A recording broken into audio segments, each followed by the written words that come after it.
pentingnya kita ini mengedepankan kitab-kitab pendahulu kita.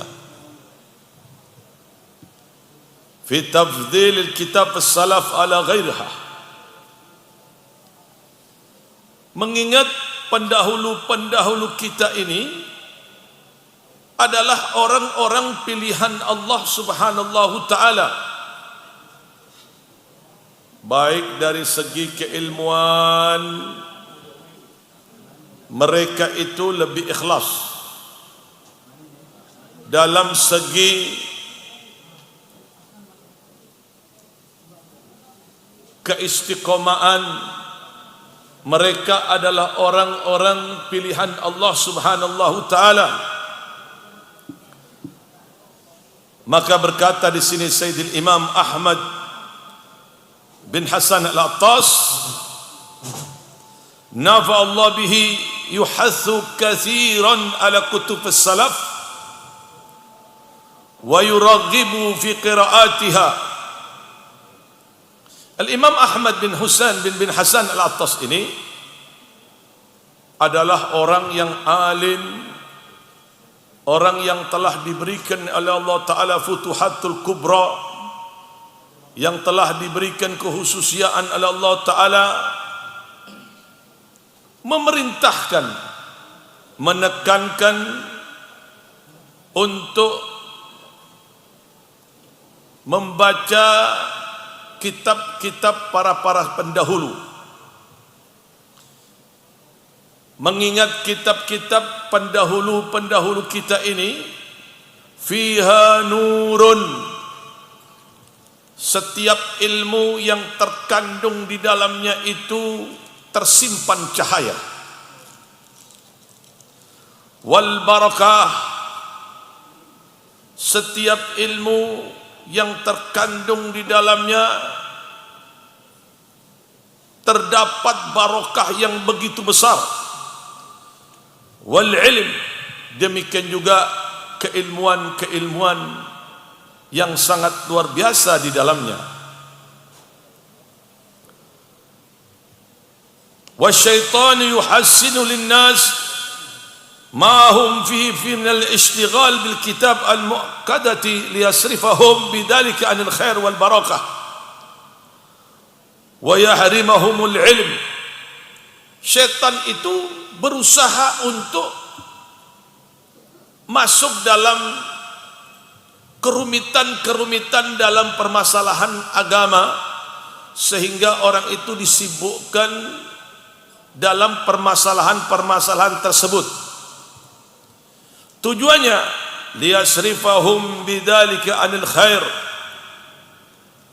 agar mereka yang membaca kitab salaf itu, maksudnya mereka yang jauh dari kitab para salaf itu, tidak mendapatkan kebaikan dan barokah, dan tidak mendapatkan ilmu masuk ke dalam dirinya. Artinya bahwa syaitan ini berusaha berbagai macam cara untuk menggagalkan orang ini membaca kitab para salaf dengan berbagai macam cara, baik disibukkannya dengan permasalahan yang rumit tentang masalah di dalamnya, sehingga tidak melihat kitab dari kitabnya para salaf. Li'annahu ya'lamu, karena syaitan itu paham benar.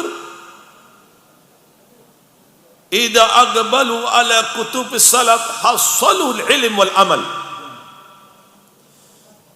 Syaitan ini paham benar, kalau ini sampai menyentuh kitab-kitab para salaf, kitab-kitab orang-orang pendahulu ini, dia akan mendapatkan ilmu dan gampang beramal.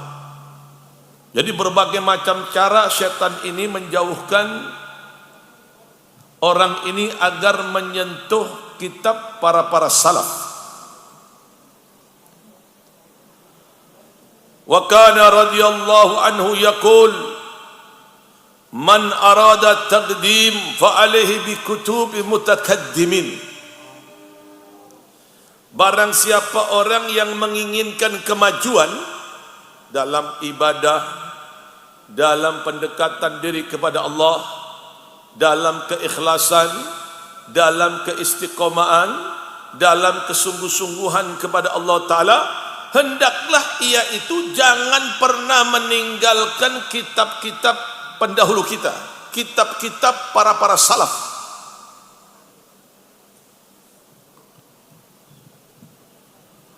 Wa man arada ta'akhara fa'ali bi kutubil mutaakhirin. Kalau tadi menghendaki kemajuan dalam beribadah, dalam mendekatkan diri kepada Allah Ta'ala, jangan pernah meninggalkan kitab-kitab para salaf pendahulu, orang yang alim-alim, karena mereka lebih ikhlas, mereka lebih istiqamah, mereka lebih sungguh-sungguh kepada Allah Subhanahu Ta'ala. Dan barang siapa orang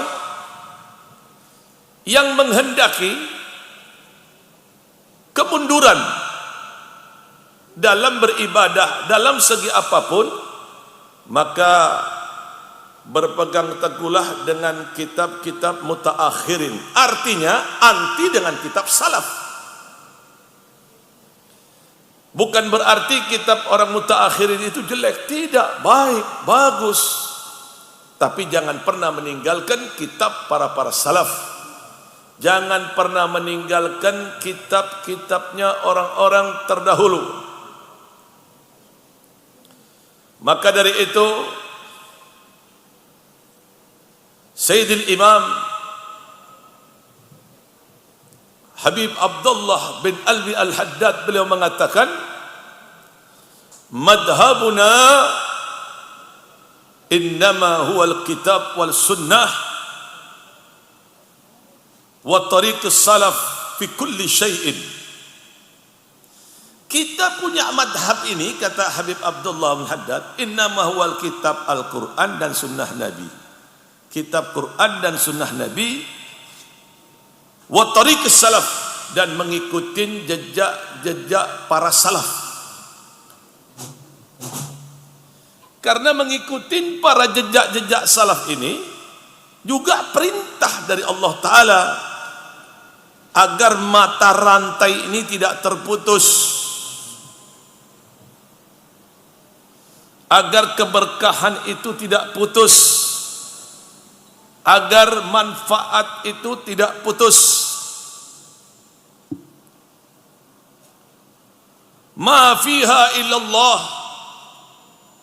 Pedomanku, kata Habib Abdullah bin Haddad, mengikuti perintah Allah, wa rasulihi, dan perintah rasulnya, wa sayyidul faqil muqaddam, dan mengikuti jejak-jejak para salaf faqil muqaddam, wa tariqul faqri ma hajatuna illa minhu. Tariqah yang lain ini kami tidak butuh. Waqad assasa lana, yakni sada ala ba'al umur fala nabtadi ila bihim. Karena pendahulu-pendahulu dari sada ala ba'alwi ini telah menata rapi. Mata rantai ini ditatanya dengan rapi. Fala nabtadi ila bihim. Dan aku tidak mengikuti kecuali jejak-jejak pendahuluku. Wa qala radhiyallahu anhu, jarridul qira'atu fi kutubis salaf. Hendaklah kalian ini jangan pernah meninggalkan kitab-kitab pendahulu-pendahulu kalian. Li'annahu jama'u bainal ilm wal amal wal ikhlas was sidq. Karena pendahulu-pendahulu ini mereka itu menggabungkan antara keilmuan, amal, ikhlas, kesungguh-sungguhan karena Allah Subhanahu Ta'ala. Wa amma i'radu ba'd an-nas an kutubi salaf mutakaddimin fil fiqh wa ghairihi fa huwa min al-hirman wa at-tahakkum fi ad-din wa ittiba' hawa. Kalau sampean lihat orang-orang yang tidak mau dengan kitabnya para salaf, alergi dengan kitabnya pendahulu-pendahulu yang lebih ikhlas, lebih mantap dalam pengamalannya, lebih sungguh-sungguh dalam pengamalannya. Mereka adalah kelompok orang-orang yang mengikuti hawa nafsunya.